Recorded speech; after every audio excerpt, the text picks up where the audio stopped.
If you guys haven't heard by now, yeah, this is the Nick Frazier Podcast, and you're getting the best genuine content out there. Right, fellas? It's true. Agreed.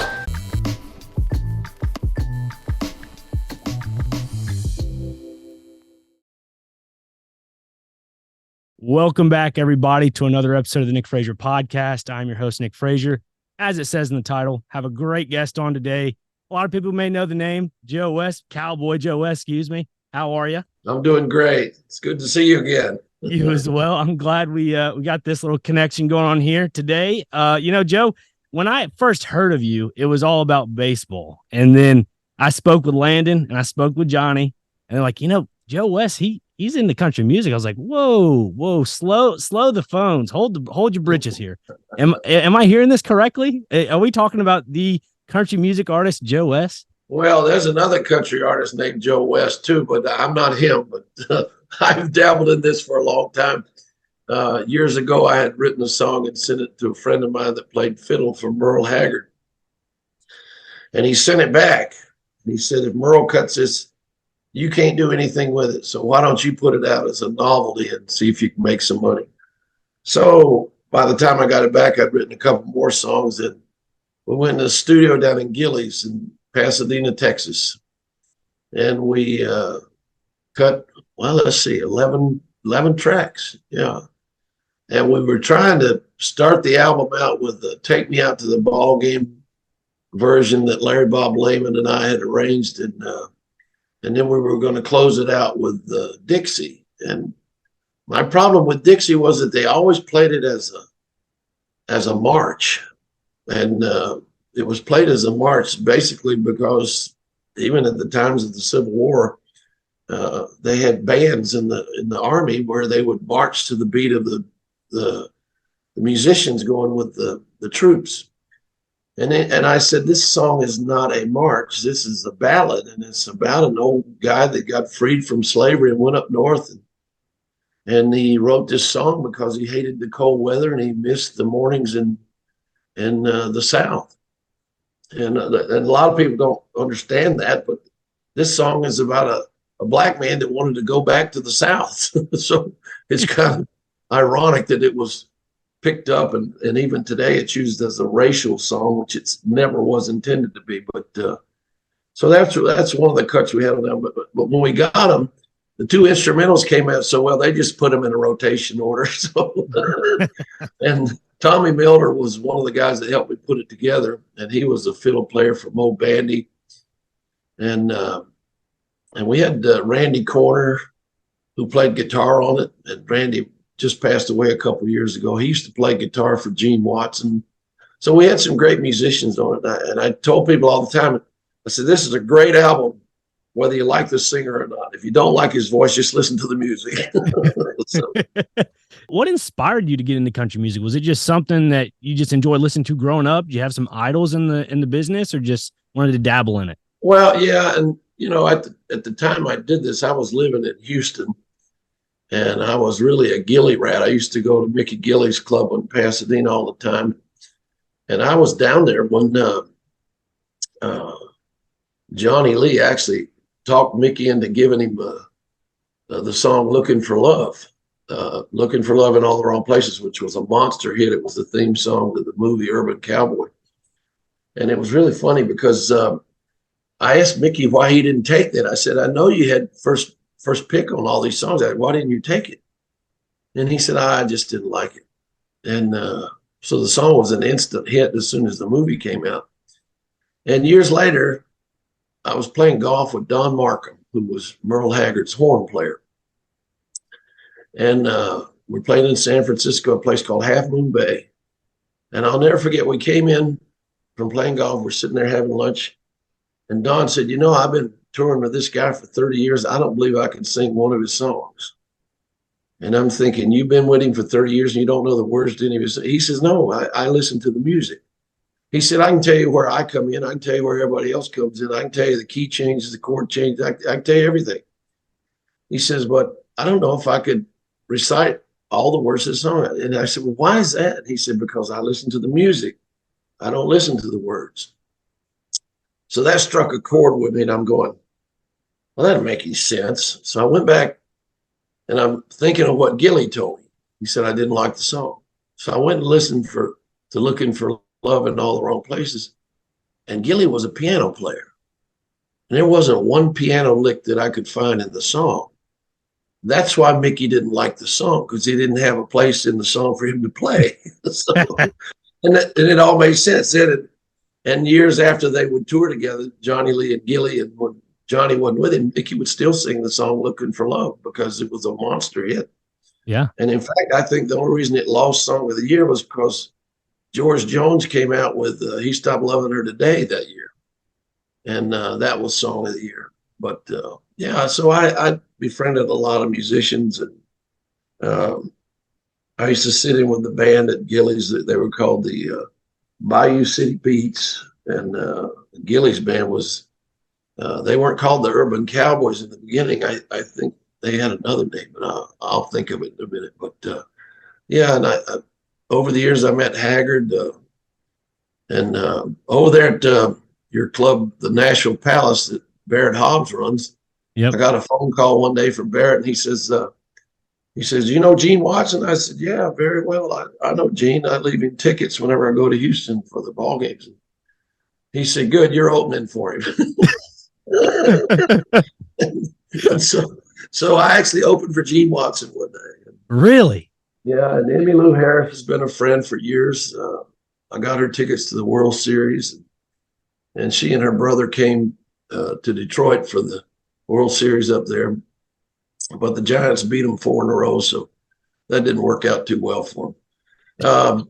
And the Giants beat the Tigers, and Emmylou was pulling for the Tigers. But yeah, over the years, I met a lot of people. I met a lot of musicians at Gillies. I met David Allan Coe there. Oh man. I met Loretta Lynn. In fact, we did a show on the Opry one time at the Ryman that Sam Lavella put together, and Loretta Lynn had her grandson there. Now this is back in the early '80s, and the Dodgers had won the World Series that year, so it was more like a roast of Tommy Lasorda than it was anything else. And so Loretta Lynn's grandson, I went back to the car and got a baseball for him. And I said, here, take this and you can get some ball players to sign it. He says, no, I want your autograph. And he turned around to Loretta and said, I'm not too big on these ball players. I like this umpire. He's a good guy. So, that's all you need, just one signature, Joe West.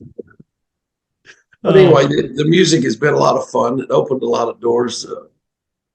I mean, who else can say they played the Palomino Club with Mickey Gilly? Who else can say they sang on the Grand Ole Opry with the Hee Haw Band? There's a lot of people that can't say that. There's some people in the music business that can't say that. So I've been very fortunate. You're in a very select list of names that can say that, Mr. West. I'll tell you right now, well, you mentioned Nashville Palace, and we'll get into that here in a minute. But, when you got into the country music scene, and you kind of live in two lives, you're an umpire by the evening or sometimes by the day, and you're a country music artist or, songwriter by night or whatever that phrase goes. But, the one thing I want to ask you is, when you would go on the road, because I listened to the Diamond Dreams and the 11th Inning, specifically that one, you were talking a story about John Hobbs and how they had a giant, freight bus that went to Cincinnati and they parked. I died laughing when I heard that. I was like, you got to be kidding me. Yeah. Well, he went to Wrigley Field because he was leaving there and going to a Notre Dame game. So he had a busload of guys from Nashville that got on the bus. And so he said, I got to leave early to go to the game tomorrow. It was a day game. He said, because, I got to find a place to park the bus. I said, well, then come pick me up at the hotel and I'll get you a place to park. So he came by the hotel and picked me up. And of course, when I'm coming downstairs, the Cincinnati Reds bus is parked in front of their bus. And Bernie Stowe's kid went back and tapped on the door. Who opened the door but John Hobbs? And he says, whose bus is this? And Hobbs said, Joe West. Oh, my God. So the clubhouse attendant went back and told everybody on the Reds bus, that's the Joe West bus behind him. And he said that those ball boys said, well, the music business has been pretty good for him. But, Oh my God. Yeah, we've had some good times. The Hobbs family's been very good to all of Nashville. They've done a lot of good things in the town. They sure have. They sure have, especially one of them being the Nashville Palace, where you can learn how to line dance from time to time. You know how to line dance? No, if I wanted to take aerobics, I'd go to one of those physical fitness classes. Go to the YMCA. Oh my goodness, that's funny, man. The one person that I haven't mentioned yet, which is Randy Travis. He got his big start at the Nashville Palace. Yeah, I think he was a dishwasher there originally, and they would get him up to sing with the house band, which is J. David Sloan was running the house band back then. And they'd get him up, and they'd get Tanya Tucker up, and they'd get Lori Morgan up to sing with the band. And that's basically how their career started. Randy's got started right there working for the Hobbs family. Yeah. And it's funny. I was negotiating an umpire's contract in New York City one time, and I walked up to the bar to get a drink for the guy that had left the negotiation with me. And this cute little blonde walked up to the bar, and I said, does anybody ever tell you look like Lori Morgan? And she said, that's because I am. Oh. And so I wasn't sure. So I said, do you know John Hobbs? She said, yes, I used to work for John Hobbs. And I said, do you remember doing a show for Pee Wee, who was one of George Jones's roadies, to raise money for his cancer treatment? She said, yes, I sure do. I remember doing that. I said, do you remember Who Sang After You and Sammy Kershaw and Just Before Tanya Tucker? She said, yeah, it was this umpire named Joe West. And I said, hi, I'm Joe West. So I took her and her manager to dinner at Patsy's that night. And we hashed out a lot of old things, old friends. And it was really funny because I think she was between husbands at the time or something. But that was a fun night in New York. Who would have thought I'd see Lori Morgan at the Hilton Hotel downtown New York? She was up there to do a TV show. I think it was Hannity. Yeah. Man, that is a small world how that works out, huh, Joe? Oh, yeah. Yeah. And you know what? I met Emmylou Harris through a football player named Dave Casper. I had taken him to one of the World Series games in San Francisco when they were playing Detroit. And he said, I'm going to need a couple of tickets when we go to Detroit. I said, well, when are you coming in? He said, I'm not coming. I said, well, who are they for? He said, Emmylou Harris. So that's how I met Emmylou. Yeah, I mean, it's like everybody knows everybody. The networking of every other person around the little friends group there, Well, speaking of performing when I was working, I would go to Cincinnati and play at Bobby Mackey's club, which is right across the river.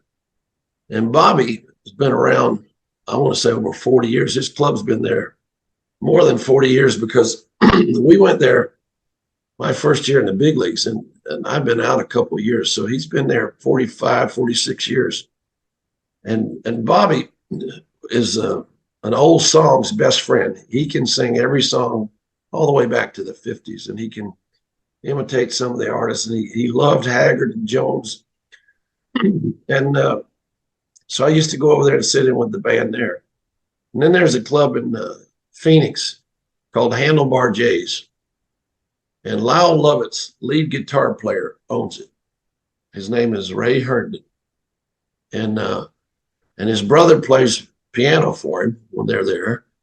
And so I called his brother and I said, Ray's got this song called Grain of Salt.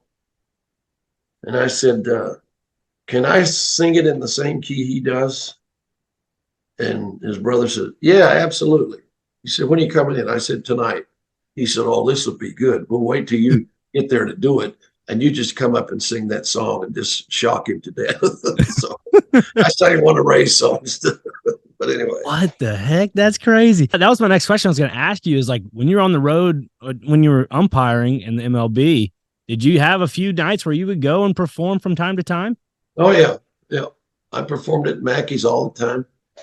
And whenever I'd work the Diamondbacks in Arizona, I would go there. And I sang with Gilly at the at the Palomino Club in Hollywood, North Hollywood. There was a club but it's since closed. It was a nightclub in New York, and it had I'm trying to remember the name of it. It had a bus on the outside of it, and every country artist that came through New York would stop there and have a little cameo appearance. But it didn't seat enough people for them to make any money. So it was one of those things where it was an intermediate stop for the bands. I can't remember the name of it though, but it's not there anymore. But yeah, there were a lot of places. Wow. Fort Lauderdale, there was a couple of clubs, and when we worked the Marlins. But yeah, it was a lot of fun. I mean, you lived a awesome career with being able to enjoy baseball, but also being able to enjoy country music. Those are two things I thoroughly enjoy on a daily basis. When I'm driving to work, I'm listening to country music, and when I'm at work, I'm either producing a Sounds baseball game or I'm watching baseball on television. So it's crazy how the two worlds collide like that. That's another point. You know, the Sounds were started by a group of country western musicians. One of them was Roy Clark, and one of them still lives there is Richard Sturban, who was with the Oak Ridge Boys.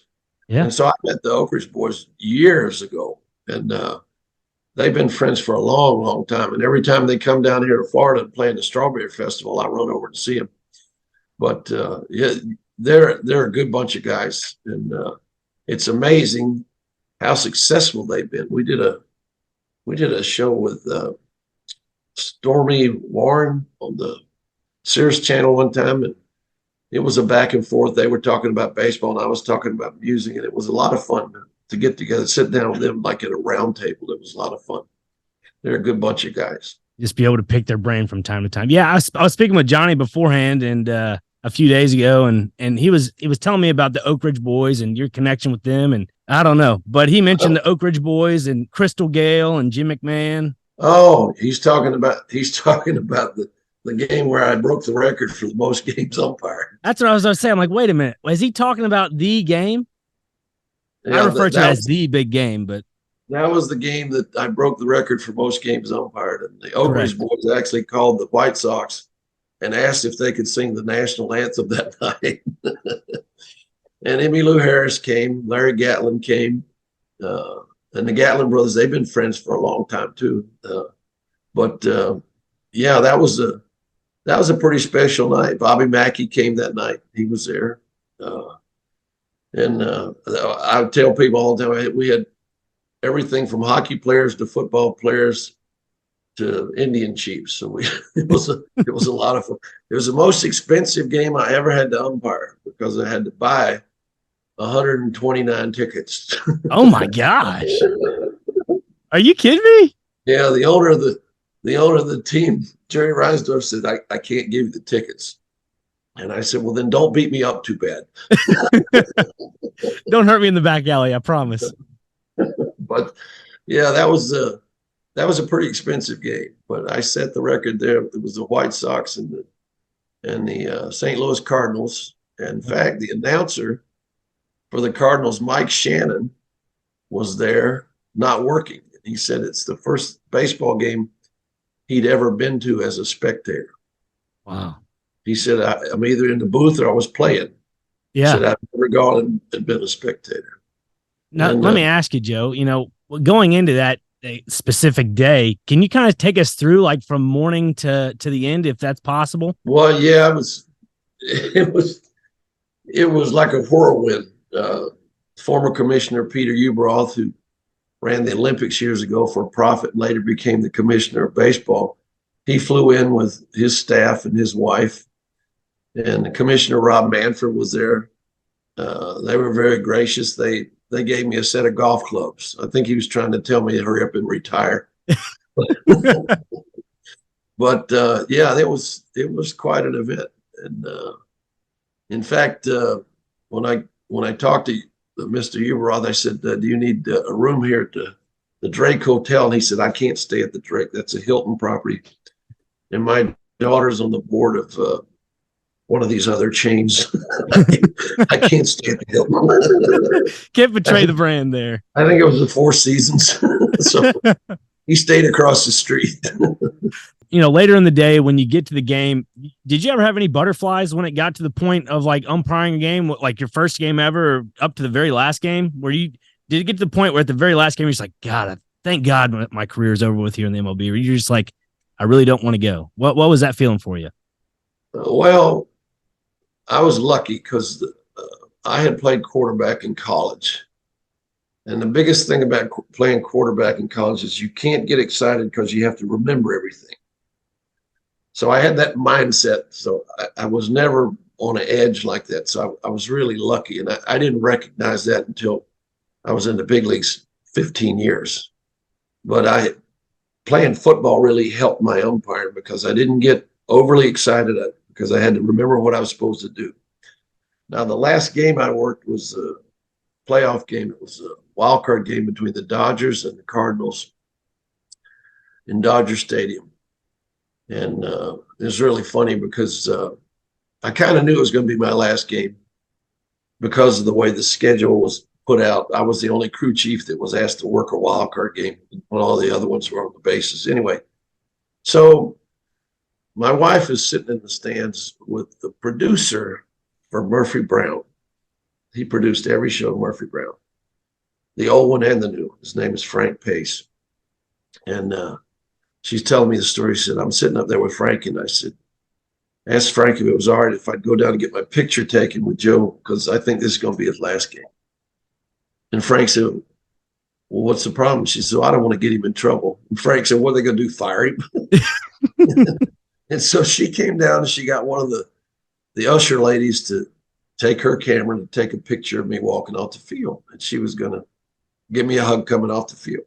So the Dodgers hit a game-winning home run in the bottom of the ninth. And, of course, now we're trying to get off the field, and all the media is trying to get on the field. Well, it was a chore just to get off the field. So now when I come off the field, she grabs my right shoulder, gives me a big hug, and I'm thinking, okay, what's this? She said, they're going to take a picture.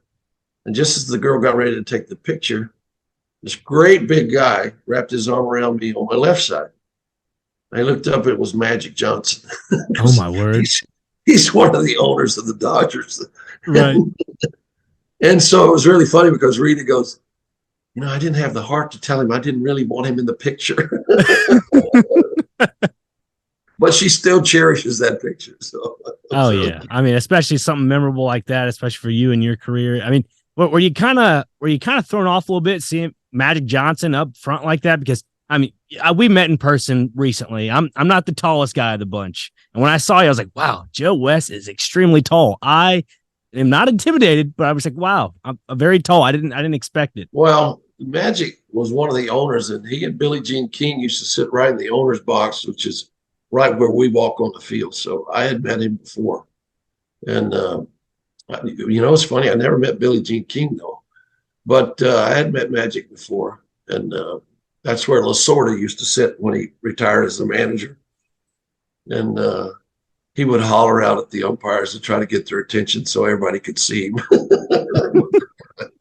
But, I was not surprised. I was surprised that he wrapped his arm around me to get it. Of course, the Dodgers won, so I guess he was excited too. So yeah, but Hollywood's a funny kind of town. Oh, I bet. I've never been out west. The farthest I've been out west is probably Oklahoma, and I know that's like the Midwest. And I was just on a plane for a delay, so like I haven't been as far as I could ever go. That's eventually in the future. That's in the Rolodex of things I got to get to, is to get out west. But I was going to ask you a little bit more about baseball. We transitioned from country music into baseball a little bit. Nashville is one of those places. It's a hot spot. Everybody's moving here just to live here. And I'm just like, me being a local, how about you don't do that? I would like to buy and purchase a home possibly. Let's not get everybody from out of town come here and jump the prices up. But, besides that, Nashville is a big hot spot for possibly MLB coming to the city. What are your thoughts on that? And do you think it's a good idea? They're trying to get a team there, but right now they don't have a facility to house it. They don't have a stadium big enough. Right. Dave Stewart, who's an old pitcher for the Oakland A's, he's heading up a group that's trying to buy a franchise now. And I probably shouldn't say who it is, but they're trying to buy a team that's already in existence and move them to Nashville.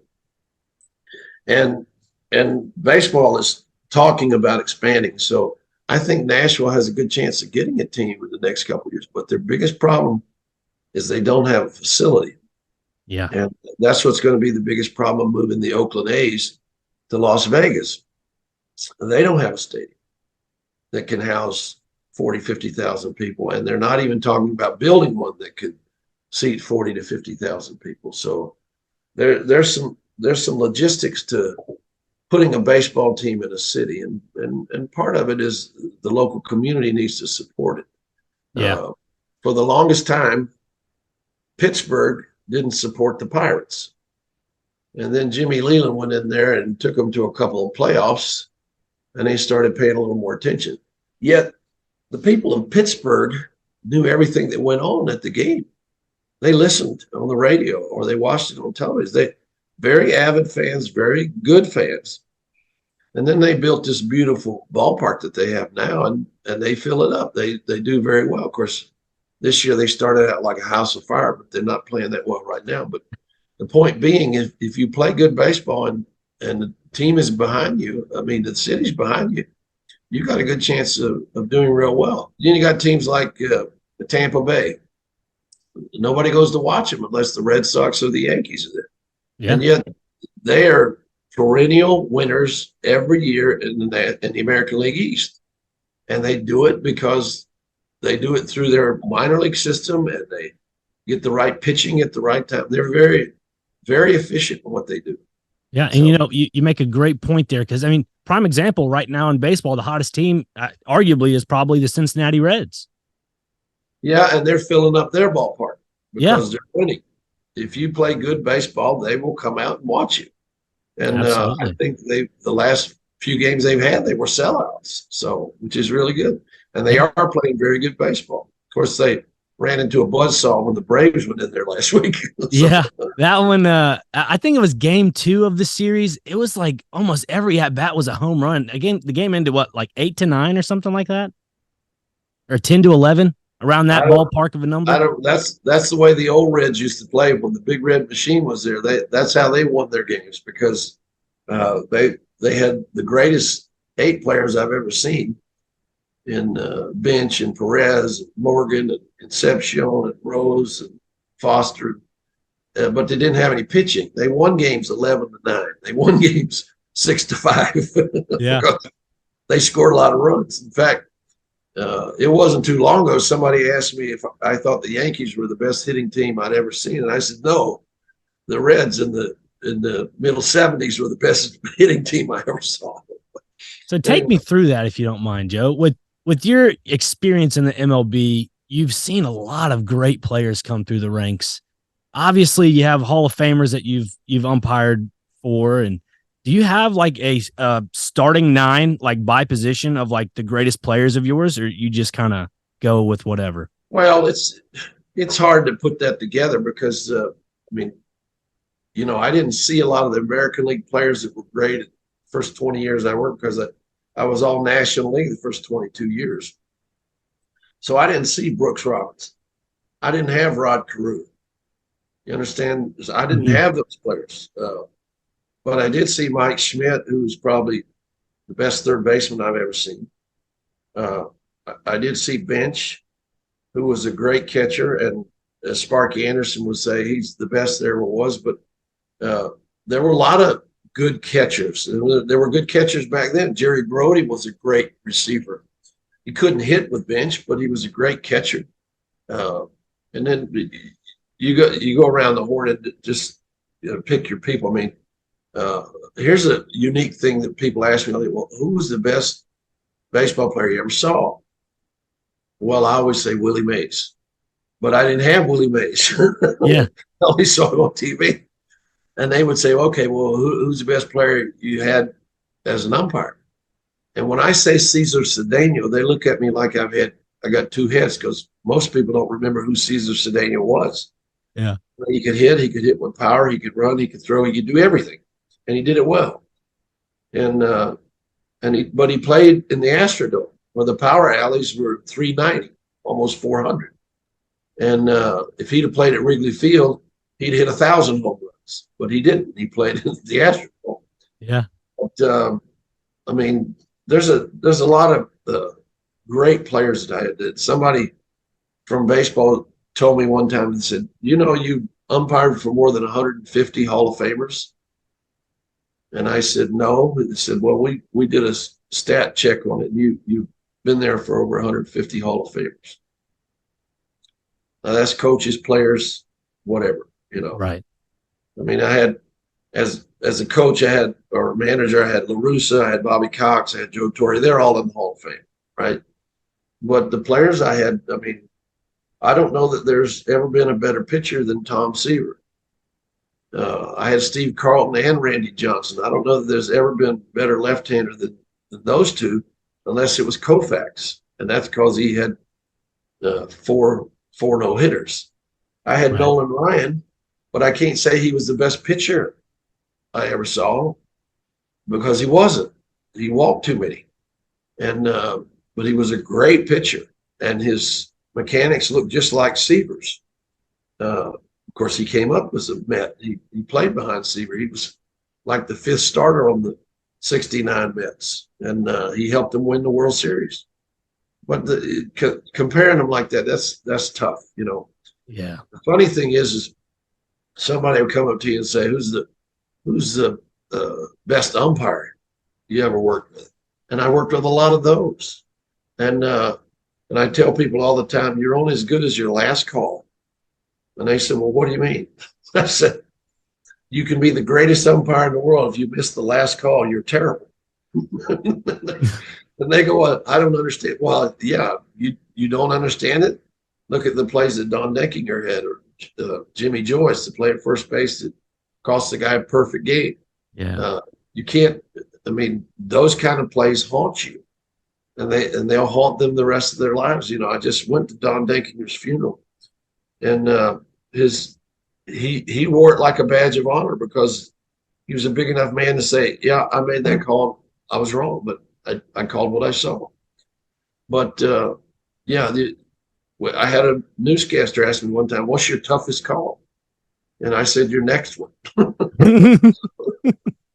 But those little things like that. And I tell people all the time, baseball is like a big city, and everybody has their own little job to do, from the parking lot attendant to the ticket taker, to the usher, to the vendor, to the bat boy, the ball boy, the umpires, the players, the managers, so on and so on, the announcers. And when you're an umpire, you got the best seat in the house every day. The only problem is you have to stand up while you're doing it. So you got to stand up and actually say something every once in a while, right? Yeah, that's right.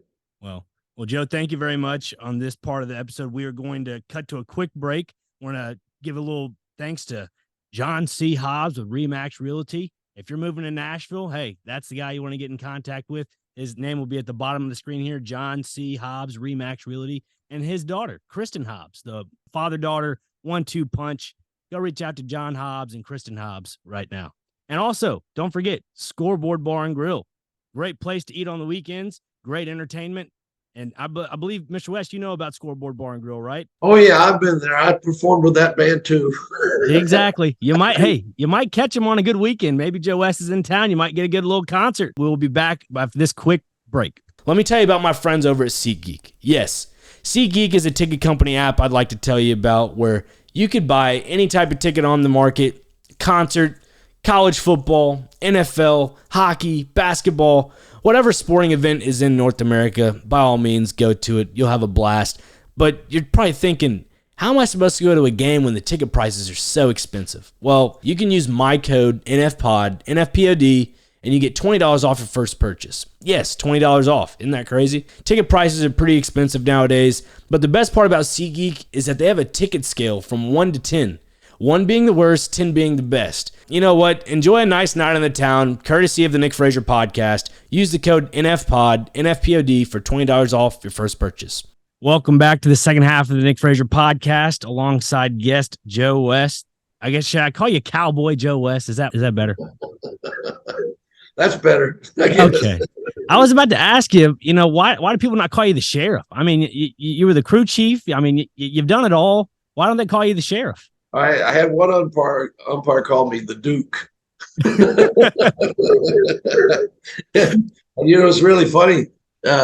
They had a John Wayne display over at the Opryland Hotel one time, and John C. took us over there to see it. And the funny thing was, he had all this memorabilia and stuff. And then he had these places for souvenirs. So he had these cards that he had signed.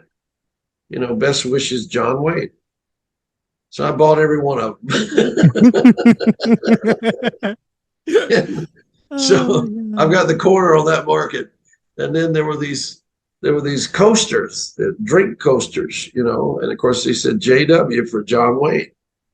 And I told Rita, I said, buy all those because that stands for Joe West too. So I had John Wayne coasters. Well, hey, now that we're at the second half of the episode, there is two things I kind of want to touch on before we get to the meat and potatoes, no pun intended, of the last segment of the episode that everybody knows of. But I want to ask you a little bit more about the umpiring of modern day right now, if that's all right with you. The pitch clock's been implemented into the game. We saw it last year in the minor leagues, and it wasn't implemented last year in the MLB. Now that it's been 1 year adjusted into the minor leagues and they're using it again, and now the MLB is implementing it, do you think the pitch clock's a good thing for not only just to pace the game, but for fans? Well, yeah, I've always thought that you need to speed up the pace of the game, basically because there's too much dead time. And I've always thought the craziest thing in the world was having walk-up music. And that started with the Mets of the middle 80s. They would have a song played for them to walk up to home plate. And I always thought that was one of the slowest things to slow the game down there ever was. And then they had these games between the Yankees and the Red Sox. It was like watching paint dry. And that was horrible because no one wants to sit there for 4.5 hours when you don't have enough action to fill the time. And they both of them were playing like, oh, we got to work the count. We have to get to 3-2. Well, if you watch the good teams that beat the Yankees and the Red Sox back then, they didn't go to 3-2. They went right after. And when they went right after them, they were much more successful.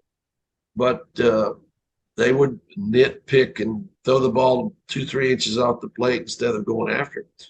And that's why you notice pitchers like Roger Clemens and Verlander and those guys in the American League, they're winning pitchers because they go at you.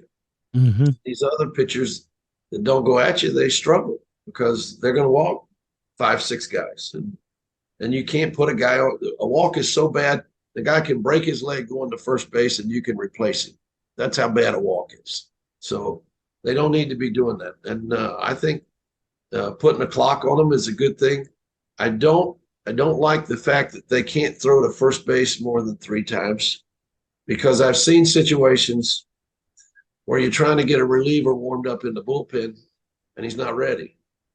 So you throw to first base a couple of times to get him ready. Well, if you throw the third time, you got to send the runner to third or second base.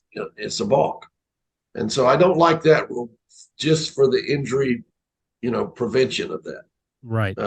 I don't think the shift is a good thing, or taking away the shift, because and I can quote Rod Carew as saying, somebody asked Rod Carew, he said, what would you hit if they put the shift on you? He said 900.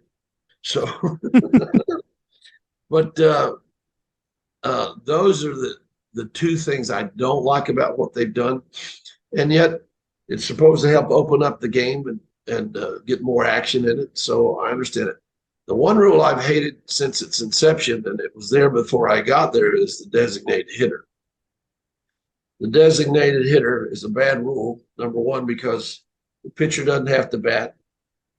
It gives him, Ron Fairley actually told Joe Morgan this. He said, it just gives the pitcher carte blanche to throw it whoever he wants to, because he doesn't have to bat. Yeah. And I can give you a perfect example. When Roger Clemens pitched in the American League, he was a headhunter. He would throw at people because he didn't have to bat. And when he pitched for Houston, when they were still in the National League, the first year he was there, he didn't hit anybody. He didn't hit a soul, not one person. Well, two things there. One, he knew that they would throw at him when he batted. And two, that tells you how good his control was. So, I mean, you look at that. So I think the designated hitter has been a bad rule. And I've even argued that with guys like Torrey and La Russa and even the owner of the White Sox. He said the only reason he likes it is because the fans like it. He doesn't like it either, but he's not going to publicly say he doesn't like it because he grew up watching people at Ebbets Field. You know, he was a National League guy when he started. So, but point being, the speed up stuff has helped. Expanding the bases has helped. It makes it easier for him to turn a double play. It also makes it easier for the first baseman so that he doesn't get stepped on a play at first base. And then there's a lot of good things that have happened with that. I think overall the package that they put together for this year was very good, and it was trying to help the game, which is what you're supposed to do. Let's say, for example, you have, I don't know, maybe a few people on the other end that are thinking, well, you know, if you don't want the pitcher to hit, then you're just thinking in your head, what about Shohei Ohtani? And I believe you mentioned the pitchers hitting in the National League before they had the universal DH. I guess you're a big fan of Shohei Ohtani? Oh, I think he's a great ball player. But there were other great pitchers too. You know, Bumgarner was a good hitter. You know, Don Drysdale was a good hitter. If you go all the way back to those guys, Lou Burdette was a decent hitter. I was at a banquet one night and somebody said, can you name the only brother to hit a home run off his brother? And I said, yeah. And he said, well, who's that? I said, Joe Niekro. And he said, how'd you know that? I said, I was behind the plate when it happened. So, I mean, little things like that. But I think that also slows down the game. The designated hitter they thought would speed up the game, but it doesn't speed up the game because there's no one to pitch around or pitch to get to the pitcher in the last spot in the lineup. If you watched historically the National League, the 22 years I was in the National League, if Tom Seaver threw more than 9 pitches to the last 3 hitters in the lineup, somebody fouled off a 2-strike pitch because you would go right after them. In the American League, the pitcher wasn't batting in the 9th spot. So they wouldn't pitch 7, 8, and 9 like they did in the National League. They pitched 7, 8, and 9 like they did with the 3rd, 4th, and 5th hitter. So they threw more pitches to those guys. And that speeds up the game or slows down the game. The National League always played 10 to 15 minutes faster than the American League just because of that. And so, you know, we're talking about speeding up the game. Do you think the game needs to be sped up any more, or you think it's at that right number around 2.5 hours? Well, I think that's good. Well, when I started, my first game in the big leagues, I had behind the plate, I had Phil Niekro and Joaquin Andujar, and my game was less than 2 hours. Oh, wow. Less than 2 hours. Yeah. And we played double headers in St. Louis one time. It was hot. You could see the heat coming off the turf. And Force pitched for the Cardinals and Carlton pitched for the Phillies. And the first game was like an hour and 40 minutes. And the second game was like an hour and 51 minutes. So we played 2 games. What time it takes the Yankees to get to the 7th. So. But I do have to ask, though, with the speeding up of the game, you know, hearing the thought process of possibly adding robot umpires. Obviously, it's your profession. You were in it for so long. But does that kind of insult you in a roundabout way that they're talking about doing robot umpires? I know in the minor leagues are using it right now. They're testing it every couple of days, for example. And they've been testing it for the last 10 years. But the biggest problem is the machine. The last year I worked was 2021. And we didn't have an umpire using their machine to grade you on your pitches that scored less than 95%. Now that means he missed 5% of his pitches. Our worst umpire missed 5% of his pitches. And we had guys that were scoring 100 every day. We had guys that were scoring 99, 98. But the machine doesn't call 93% of the pitches right. So the machine misses more pitches than the guys working. So do you want to put a machine back there and have it call nothing when they miss a pitch? Which is what would happen. If pitch comes in and the machine doesn't call it right, it doesn't call anything It didn't call it right or wrong, just doesn't call it. And we don't have do-overs in baseball. No, not at all. Especially, now with, well, you kind of do have a little bit of some do-overs now with the reviewing process of it all, but nothing like what you're mentioning, for example. Yeah. So what do you do? The pitch comes in and the machine misses it. What are you going to do? See, that's the problem that I brought to a friend of mine is that, if you have, for example, sliders, curveballs, all the off-speed pitches that break over the plate and then they end up outside of the zone, the robot's probably going to call that a ball. Well, we don't actually know what it's going to call because we just don't know which machine they're going to use. That's true. I watched the game one day and it was the Cardinals and the Mets, and the Cardinal feed had a ball inside the box, strike zone box, and the Mets feed had it outside the box. It was the same pitch. And I don't care which box you use, but use the same one for everybody. Exactly. That's the difference. You can't say the umpire missed the pitch when your technology isn't good enough to prove it. So speaking of the strike zone, the K zone I know is used a lot on a lot of broadcast. To me, it seems a little bit inaccurate. Am I right with that assessment or not really? Well, they're all inaccurate. We proved that in court, and we still kept it. We took baseball to court to prove that the Quest-Tech system was fallible, not accurate. And even the judge ruled in our favor, but they kept it anyway as a grading system. And I've always argued that you can't grade them on that. You can teach with it, which they teach with films for the hitters and pitchers and everybody else. But you can't grade an umpire on a three-dimensional strike zone when you don't have the accuracy to do it. Yep. So that's what the problem is. And you know what? We have some very good umpires. I actually told Sandy Alderson one day in New York, I said, these three guys sitting here, they're better than your machine. And he got mad. So, rounding out with the not rounding third, but rounding out the conversation with umpires in general and the possibility of robot umpires. Do you think that is what they're going to do next? Do you have that feeling that actually is going to get approved or no? Well, I think they're going to try to have some form of that or some form of challenging it. I remember when they put it in, they gave each team 3 challenges in the minor leagues when they first explored doing that. And by the 4th inning, all the challenges were gone.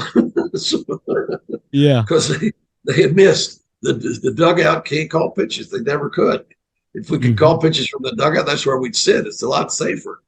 But the point being is these umpires today are better trained. They're better schooled. I don't think they've had enough repetitions because when they come through the minor leagues, they don't work the plate enough to be as polished as they could be. But these guys are well trained today. The techniques of training them is better than it was when I started. They're smart kids. They're not stupid. So they understand the game. They understand how to do it. So I think that I think baseball umpires are the best professional officials in the world at their jobs. Yeah, everybody on the podcast heard it here from the man himself, Joe West. MLB umpires are the best at their job. I'm all about it.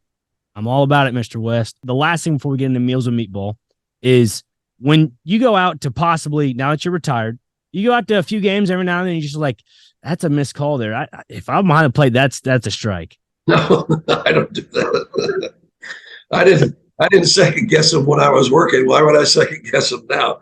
Hey, I'm just saying, when you go out and leisurely go out to a game, possibly with your wife, and you're going to a baseball game, you're just like, I'm gonna go enjoy a nice day on the diamond. Are you able to do that nowadays, or you just kind of try to stay away from the game itself? I can tell you, if I go to a park, they're very cordial. Everybody treats me nice, and they say nice to see you. And by the 3rd or 4th inning, I'm gone.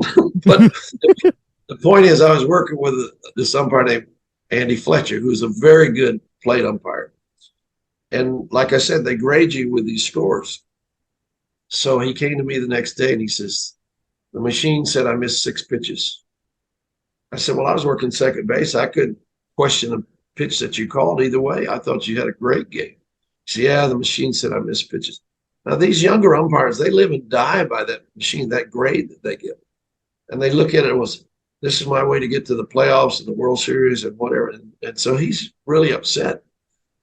And like I said, he said he missed 6 pitches. I said, well, how many did the machine miss? He said, oh, it didn't track 14. Now, I said, let's get this straight. We're going to start using a machine that misses twice as many pitches as you do.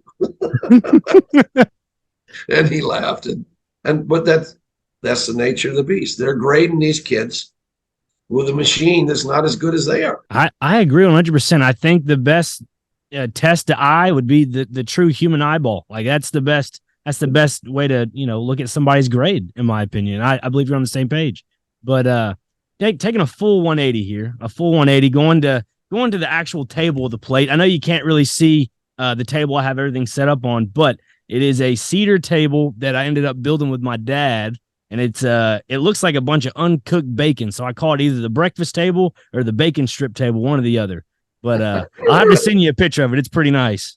I'd like to see it. It has a live edge on both sides. I'm just like, man. And it's funny. I did a podcast, I want to say, roughly 2 weeks ago. I had somebody on, and my uncle was in town, and he's been doing this thing where he eats just bacon for lunch, and it's like the thick cut hickory bacon, and he'll cook it up. I'm like, because I'm in the basement right now, and I smell bacon through the seepings of the ceiling and the floor. I'm like, is somebody cooking bacon? And I was in the midst of talking about Meals of Meatball, with the segment we're about to get to. And I was like, man, what a way to start off the segment, just talking about bacon and smelling it at the same time. But yeah, we're gonna get into Meals of Meatball now. So Joe, welcome to the I guess you could call it famous Nick Frazier podcast segment called Meals of Meatball. There are two lists: Tennessee Tasties, Nashville Nasties. So Tennessee Tasties is the top 3 places you like eating, or you ate food at. But since you've been on the road a lot throughout your career, you can give a 3-pick celebrity pick if you want. You could do that. And then for Nashville Nasty, it could be a national nasty. How about that? Well, I need to tell you some good stories about restaurants. I mean, I was in San Diego playing golf one day, and the guy I was playing golf with was the food and beverage manager at the Sheraton Hotel. And he said, where do you go for steaks in Chicago? And so I named about 4 places. And then one of them is closed now. It's called the Saloon. There's Gene and Giorgetti's. There was a consort room. There was all kinds of nice. There was Carson's. And then he said, well, what about Gibson's? And I said, Gibson's? That's a piano bar. Now, I've been going to Gibson's for 7 years. I never got past the bar. It's one of the best steakhouses in America. Are you kidding me? It has a piano bar when you walk in, and I never got past the piano bar. Oh, my goodness. So he said, you don't know what you're talking about. I said, it's a piano bar. He said, my wife, my ex-wife, is the maitre d' there. So next time you go, you call her. Her name's Kathy Percone. So anyway, so I've been going to Gibson's ever since. Oh my goodness! So you get like a center cut steak? You just go full on ribeye? Oh, they have everything. I mean, you get seafood, steak, and all the Hobbs boys have been there. I took them there when they came to Chicago, so they'll be able to tell you about it. Okay, I'll have to ask them next time I see him. This other place we used to go to is called the Hitching Post. And it was run by a guy named Billy Milton. And he owned racehorses, and he owned this restaurant. Serves the best baby back ribs you've ever had. The best. And Cincinnati is known for ribs that Bob Hope used to fly in from Montgomery Inn. Now, but we would go to this place because it was out of the way. No one would notice you because it's across the river from Cincinnati. And so there's one day these 4 umpires are in the bar. It was John Kibler, Dick Stello, Greg Bonet, and Bruce Fremming. Now, Bruce was a short, stocky umpire. I mean, he looked like a fire plug. So Billy's walking around saying hello to everybody in the restaurant. He goes by this table. The guys had a few too many drinks, and he says, yeah, there's the umpires over there with the Reds game. And the one guy that had too much to drink says, they can't be umpires. That one guy's too fat. So Bruce heard him and got up and went over to the table. And he says, okay, big mouth, You think I'm too fat? I'll race you across the parking lot for $200. So they go outside, and Bruce races him across the parking lot for $200 No way. and beats him. Of course, he pulled his hamstring, but he beat him. So the next day, they go to the ballpark, and this rumor has traveled like wildfire now. So the media comes in and wants to know if Bruce Fleming had raced a guy across the parking lot and beat him. And Dick Stello said, beating was after 2 slabs of ribs and a case of beer, and he still beat him. Oh my gosh. That was one of our favorite restaurants. Then there's Patsy's in New York, where Sinatra and everybody used to go. That's where I took Lori Morgan and her manager out to dinner in New York. And then there's, great restaurants. There's Nikolai's in Atlanta. There's oh my goodness, there's Tony's in St. Louis. Yep. And they just never end. There was, who has a lot of great restaurants, but the city's going downhill right now is San Francisco. And Los Angeles has a lot of great restaurants. And then there's Bully's in San Diego. There's a restaurant that started in Houston called Papa Do's. And it was started by the Papa's family out of Dallas. And they were big into steakhouses, and they decided they needed a Cajun restaurant. So they called it Papa Do's. And it's expanded to places all across the country now. Wow. But there's a lot of great restaurants out there. And you were talking about Italian places and stuff. There's all kinds of great Italian restaurants that around the country. Pittsburgh has some good ones. Philadelphia used to have one downtown on the wharf, but he's since closed. I think he made so much money he just quit. But, it's a neat experience because when we used to go to some of these places, there's a place called Paisanos in Chicago. Mm-hmm. And I'll get all these plugs in. I'll maybe get a free meal the next time I go. There you go. That's exactly what it should be, honestly. But okay, so the $1 million question now is, I'll use it as the national nasty because it's not Nashville based. So your national nasty, your worst place you've eaten at. You don't have to mention the name. You just have to mention the experience if you'd like, or you can do both. Well, I probably left out another good one that I need to tell you about, but I'll tell you after this. The places that you go to that are fast foods, they just don't stand up to the test. There are these Popeyes places. They're not what they should be, and everything's all fried and everything. So you're not going to eat healthy anywhere you go. Those places, but we can elaborate on some very bad ones that it wouldn't be good for you and I to talk about it, because then we wouldn't allow there to come in anymore and have a beer or something. But I need to tell you about this one place in Houston. Okay. My friend Dave Casper was a football player for the Raiders. And so when he got traded to Houston, he went to this Cajun restaurant called Willie G's. It was an upscale restaurant. It's where a lot of the business people go for lunch in Houston. It's on the Westheimer side of town. And when the owner of the restaurant saw him come in, he said, "That's Dave Casper." So he took him into the banquet room so that nobody would see him, because he didn't want people bothering him when he was having lunch. Right. So when he took him in there's 2 guys in there that looked like hippies from the 60s. Long hair, greasy hair. Kind of didn't look like they belonged in the restaurant, right? And so Dave said, "Hi, I'm Dave." They said, "I'm Billy. I'm Dusty." And so the next 5, 6 times he went in there, those 2 guys were in there in the banquet room, right? So now Dave is invited to be a celebrity guest at one of these chili cook-offs. And he shows up, these 2 hippie guys are there. And they said, "Hey, Dave, how you doing?" He says, "Hey, Billy, hey, Dusty, I'm doing fine." He said, "What are you doing here?" He says, "Oh, I'm supposed to be one of the celebrities." And they said, "Well, celebrities, what do you do?" He said, "Well, I play football for the Oilers." "Really? What's your last name?" And he said, "Casper." They said, "You're Dave Casper?"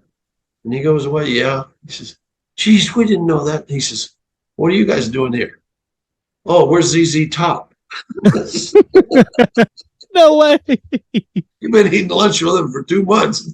Didn't know who they were. Joe, I greatly appreciate you coming on the podcast. It's a true honor to have you on here, especially just all the accolades you've accomplished in your career and just your life in general. I want to say thank you very much because you've given me the opportunity to having a phenomenal childhood to get to watch great baseball and to have people that are great people like you to umpire it. So I'm not just, brownie pointing you right now, but I'm being honest. Thank you very much. Well, thank you for having me. It's always a pleasure. You take All care. righty. You as well.